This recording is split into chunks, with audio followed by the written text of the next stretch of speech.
estamos aquí en el aeropuerto José María Córdoba. Va a aterrizar un avión grande. Esa que ustedes miran allá es la señora Virgelina. Se está preparando para observar el avión. Ella dice que tiene mucho frío, ¿cierto? Sí, sí. Se devolvió. Ah, Se devolvió. Ah, bueno, me va a soltar el pelo. ¿sé qué? Se devolvió el avión. El avión. Ah. Prepare pues que el avión la va a despelucar. No. Sí, velo, velo.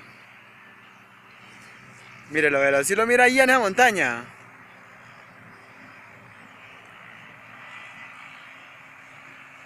Voltea, mira para acá, doña Virgelina, que ya ve el avión.